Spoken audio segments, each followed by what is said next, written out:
तो हेलो दोस्तों, आप सभी का स्वागत है हमारी YouTube channel air force navy study पर। तो एक इम्पोर्टेंट एनालिसिस है वो लेकर आए हैं। सभी को अच्छी तरीके से वीडियो देखना जरूरी है। वीडियो ज़्यादा लेंथी नहीं करेंगे क्योंकि कई बच्चों के कमेंट आ रहे थे कि सर वीडियो थोड़े लेंथी हो जाती है, लेकिन उसके सारे डाउट हम क्लियर करते हैं एक ही वीडियो में। यहाँ पर दो क्वेश्चन थे स्टूडेंट के। सबसे मेन इंपॉर्टेंट क्वेश्चन था पुरानी स्टूडेंट क्या एज रिलेक्सेशन है वो मिलेगा या नहीं मिलेगा। ठीक है, उस पर डिस्कशन पूरा कर देंगे। ठीक है, पूरा आपको प्रूफ के साथ, पूरा आपके सारी चीज़ों के साथ दिखाया जाएगा। दूसरी स्थिति में पूरा आपका एनालिसिस है वो एक्सपेक्टेड है वो क्लियर किया जाएगा, और दूसरी स्थिति में एज लिमिट क्या रहेगी जिससे हम तैयारी कर सके। ठीक है, तीसरी स्थिति में कि सर नेवी की जो वैकेंसी है वो इंक्रीज होगी या नहीं होगी। ठीक है, ये सब चीज़ों के बारे में डिस्कशन करेंगे। अब देखिए, हमने जो थंबनेल पर दिया था नेवी AAA SSR और MR। ठीक है, वीडियो को ध्यान से देखिए नेवी AAA SSR MR के बारे में जानकारी दी थी कि इनकी जो मेरिट लिस्ट आपको पता है कि 23 दिसंबर को आने वाली है, जो कि ऑफिशियल रूप से भी अपडेट दे दिया है। मैंने कई वीडियो में बता दिया था, कई बच्चों ने क्वेश्चन पूछा था। ठीक है, अब ये 23 दिसंबर को आने वाली मेरिट लिस्ट जो कि मैंने थंबनेल पर दिखाया था वो आपकी नई वैकेंसी पर इफेक्ट डाल सकती है। भाई बिल्कुल डाल सकती है, जैसा कि हमारी टीम ने एनालिसिस किया। देखिए कैसे डाल सकती है। देखिए फर्स्ट स्थिति में ये मेन कारण है, क्योंकि क्या होता है कि आपको पता है कोविड-19 की वजह से, ठीक है, सभी को पता है कोविड की वजह से आपकी वैकेंसी है लेट हो चुकी है। ठीक है, लगभग एक वैकेंसी इंडियन नेवी की लेट हो चुकी है, और दूसरी वैकेंसी जो नवंबर में आने वाली थी, ठीक है, एक तो जून वाली वैकेंसी है वो उन्होंने फिल नहीं कराई, और एक जो नवंबर में आने वाली वैकेंसी है नवंबर दिसंबर में, उसका अभी तक कोई भी अपडेट यहाँ पर नहीं मिला है। तो यहाँ पर देखिए, अब जून वाली वैकेंसी का मेन स्टूडेंट पर यहाँ पर इफेक्ट है, क्योंकि वे पूछना चाह सकते हैं कि सर क्या हमें 6 मंथ का रिलैक्सेशन मिलेगा या नहीं मिलेगा। इस बात को हम यहाँ पर क्लियर करेंगे सबसे पहले। फिर अगली स्थिति में हम एज लिमिट पर चलेंगे कि न्यू स्टूडेंट के लिए एज लिमिट क्या होगी जिससे वो अपनी तैयारी है कंटिन्यू रखें। अब यहाँ पर देखिए, जैसा कि आपको पता है कि जून वाली वैकेंसी नहीं हो पाई, और आप सभी को हमने एक्सपेक्टेड बताया कि दिसंबर के लास्ट वीक या जनवरी के फर्स्ट वीक तक आपको इंडियन नेवी नया इन्फॉर्मेशन देगी नई वैकेंसी से संबंधित। ठीक है, तो मेनली एक ही वैकेंसी नेवी की यहाँ पर फिल होने में प्रॉब्लम है जून वाली, तो मैनेज कर लेंगे कैसे ना कैसे कर कर। देखिए ये वैकेंसी जून वाली वैकेंसी है वो पूर्ण रूप से अब निर्भर हो चुकी है मेरिट लिस्ट पर 23 दिसंबर को आने वाली है उस पर। ठीक है, अब आप कहोगे कि सर कैसे निर्भर हो चुकी है। देखिए क्योंकि उनको पता है कि जून में उन्होंने फॉर्म नहीं निकाले, तो लगभग 2500 जो वैकेंसी थी AAA SSR की वो यहाँ पर क्या है फिल नहीं हो पाई। MR की जो वैकेंसी थी 400 450 वैकेंसी वो फिल नहीं हो पाई, तो लगभग टोटल 3000 पद उनके खाली रह गए।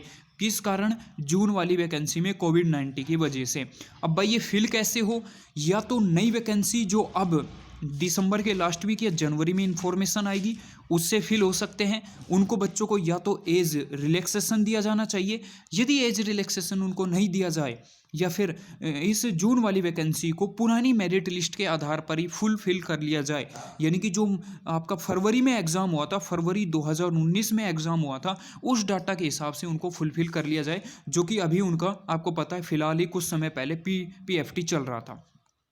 ये देखिए, ये आपका अगस्त 2020 बैच के लिए था नोटिफिकेशन। ठीक है, ये कब का था? अगस्त 2020 के बैच के लिए था। ठीक है, अब यहाँ पर वहाँ पर देखिए फरवरी 2020 बैच की बात कर रहा हूँ। फरवरी 2020 में एग्ज़ाम जिनका हुआ था और उनका PFT है उनसे फुलफिल कर ली जाए। सॉरी मैंने 2019 वह गलती से बोला।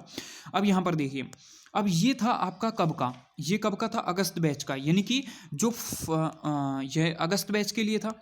ठीक है, 2020 के लिए। अब यहाँ पर ये जो आया था वो लास्ट जो वैकेंसी आई थी अगस्त 2020 के लिए, वो वैकेंसी कब आई थी और इसके कब ऑनलाइन फॉर्म स्टार्ट हुए थे, अब मैं एक बार बता देता हूँ। नीचे की तरफ देख कर देखिए, पूरा ये आपको पुराना PDF है ये नेवी का, ये सारा क्लियर आपकी सारी चीज़ों को। यहाँ पर लास्ट डेट कितनी थी? 18 नवंबर 2019 फिल करने के लिए। अभी तक आपको पता है कि लगभग नवंबर भी गुजर चुका है और दिसंबर भी जा चुका है, लगभग हो चुके हैं, लगभग 13 महीने हम कह सकते हैं वो हो चुके हैं। ठीक है, 12 से 13 महीने हो चुके हैं, लेकिन नेवी ने अभी तक कोई भी new notification navy AAA SSR से संबंधित नहीं निकाला। ठीक है, अब यहाँ पर एज रिलैक्सेशन की मेन मुद्दा है कि रिलैक्सेशन होगा या नहीं, ये 23 तारीख को आपको क्लियर पता लग जाएगा। कैसे? अब मैं आपको कुछ इंपॉर्टेंट अपडेट यहाँ पर देता हूँ।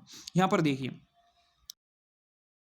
ध्यान से देखना है, ये क्या लिखा है? 8000 वैकेंसी दी गई है। ठीक है, सॉरी 8000 कैंडिडेट्स। देखिए यहाँ पर क्या होता है कि अब जो आपका PFT हुआ था, ठीक है। जो अगस्त बैच का पीएफटी हुआ था, यानी कि फरवरी में जिनका एग्जाम हुआ था, ये फरवरी में एग्जाम हुआ था, अगस्त में ज्वाइनिंग थी, लेकिन कोविड-19 की वजह से ये जो ज्वाइनिंग है वो कब हो रही है, आपकी दिसंबर में हो रही है, और 23 दिसंबर को हो रही है।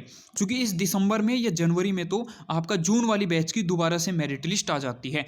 तो अब इंडियन नेवी क्या कर सकती है इस चीज़ को, इंडियन नेवी यहाँ पर क्या कर सकती है कि जो आपका फरवरी का जो बैच हुआ है उससे ही जून वाले बैच को भी फिल कर सकती है, जैसा कि इंडियन एयरफोर्स ने भी थोड़ा बहुत किया है। तो क्या कर सकती है, वो फिल कर सकती है। जैसा कि 8,000 कैंडिडेट्स को यहाँ रिपोर्ट होने के लिए पीएफटी के लिए बुलाया गया था, और आप कह सकते हैं कि लगभग 2,000-3,000 कैंडिडेट्स हम मान लेते हैं कि वो बाहर हो गए, कि किसे, पीएफटी में बाहर हो गए बच्चे। पीएफटी में मतलब मेडिकल में बाहर हो गए, पीएफटी में कोई रनिंग में बाहर हो गया, ठीक है, कोई डिप्स में बाहर हो गए। तो बच्चे कितने, 5,000 कैंडिडेट्स अभी इंडियन नेवी के पास क्या है, लगभग सेफ बचे हुए हैं। अब ये 5,000 कैंडिडेट्स आपने जो फरवरी वाले बैच के लिए थे वो फरवरी को भी फिल कर सकते हैं, और जून वाले बैच है उसको भी फिल कर सकते हैं। तो क्योंकि एक बार 2,500 वैकेंसी है वो फरवरी वाले बैच के लिए, और 2,500 वैकेंसी जून वाले बैच की, टोटल 5,000, और ये 5,000 वैकेंसी है वो फिल की जा सकती है आपके 8,000 कैंडिडेट्स में जो कि फरवरी वाले बैच के हैं। यदि इंडियन नेवी सभी स्टूडेंट को मेरिट लिस्ट में डाल देती है और वहाँ पर लगभग 4,500 या 5,000 कैंडिडेट्स की मेरिट लिस्ट बनकर आती है, तो आप समझ जाएंगे कि आपको एज रिलैक्सेशन बिल्कुल भी नहीं मिलेगा। और यदि एज रिलैक्सेशन मिलने के आपको 99% चांस बन जाते हैं, जब इंडियन नेवी क्या करती है कि उसमें से सिर्फ 2,500 या 2,600 कैंडिडेट्स को वो लेती है। ठीक है, तो मेरे हिसाब से समझ चुके होंगे क्या न्यू अपडेट था, आपको क्लियर यहाँ पर हो चुका होगा। सारी चीज़ें आपको मेंशन कर दिए और बेटर तरीके से समझा चुके हैं। अब यहाँ पर देखिए, यहाँ पर जो एज लिमिट है उस समय क्या दी हुई थी, क्योंकि आपको सिंपल पता है कि अब जो न्यू वैकेंसी आएगी उसमें एज लिमिट क्या डाल सकते हो। यहाँ पर एज लिमिट उस समय दी गई थी कि candidate should be born between 1 अगस्त 2000 से 31 जुलाई 2003 तक।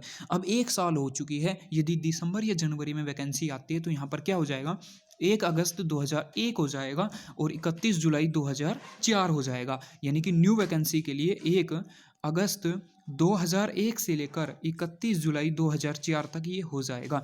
और एमआर की वैकेंसी के लिए थोड़ा सा हम बात करें तो एमआर की वैकेंसी के लिए यहाँ पर क्या हो जाएगा, अक्टूबर हो जाता है, 2 महीने एक्स्ट्रा चले जाते हैं। तो यहाँ पर क्या हो जाता है, 1 अक्टूबर 2001 से लेकर 31 जुलाई 31 जुलाई नहीं, सितंबर या अक्टूबर यहाँ पर हो जाएगा।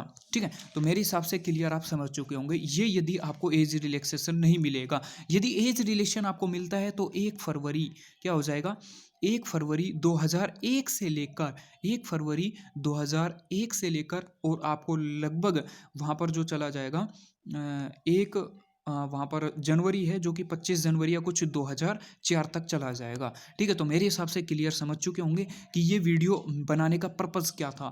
ये वीडियो यही पर्पज़ था कि ये आपका पूरी की पूरी डिपेंड करता है एज रिलैक्सेशन का और आपकी न्यू वैकेंसी में आपकी ज़्यादा वैकेंसी आने का। ठीक है, कि वैकेंसी के पद 5,000 अगली बार होंगे क्योंकि फिल नहीं हो पाए। तो ये सारा डाटा है वो 23 आपको दिसंबर को जो आने वाली वैकेंसी है उस पर यहाँ पर निर्भर करेगा। ठीक है, और आपको एज रिलेक्शन मिलेगा या नहीं मिलेगा, पूरी 23 दिसंबर को मेरिट लिस्ट बताएगी। आपकी पोस्ट बढ़ेगी या नहीं बढ़ेगी, 23 दिसंबर को मेरिट लिस्ट बताएगी। आपकी एज लिमिट क्या हो सकती है, 23 दिसंबर को आपको सब कुछ क्लियर है वो इंडियन नेवी के द्वारा मेरिट लिस्ट के आधार पर कर दिया जाएगा। जैसा कि आपको एक अच्छी सूचना है वो प्रोवाइडेड कर दी जाएगी।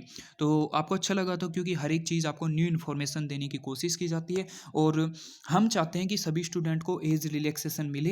कि ठीक है, एज रिलैक्सेशन क्योंकि यहाँ पर यदि 2,500 बच्चों को ही वो सेलेक्ट करेंगे SSR में और 400 को ही, तो यहाँ पर आपको चांसेस बन जाते हैं कि आपका एज रिलैक्सेशन मिल सकता है। और मेरे हिसाब से कि यहाँ पर आपको 99% चांस है कि एज रिलैक्सेशन मिले, क्योंकि इंडियन एयरफोर्स ने अपना कोई भी ऐसा डाटा नहीं छोड़ा है कि उनको एज रिलैक्सेशन में प्रॉब्लम हो। उन्होंने पूरी फिल कर दी है, लगभग ज़्यादातर स्टूडेंट को एज के क्राइटेरिया के अनुसार अनुपालना की है। तो वीडियो अच्छी लगी तो लाइक कर सकते हो, शेयर कर सकते हो। यार पूरी मेहनत आपके लिए की जा रही है, हर एक डाटाबेस को आपके लिए बनाया जा रहा है। तो मिलते हैं नेक्स्ट वीडियो में, तब तक के लिए जय हिंद जय भारत। और शेयर करना मत भूलना, क्योंकि हर एक इन्फॉर्मेशन आपको देने की कोशिश की जाती है और हर एक नया डाटा एनालिसिस बताया जाता है। तो शेयर कर दीजिए अपने दोस्तों के पास, जिससे कि 23 दिसंबर को सारी क्राइटेरिया सब चीज़ को समझ पाए।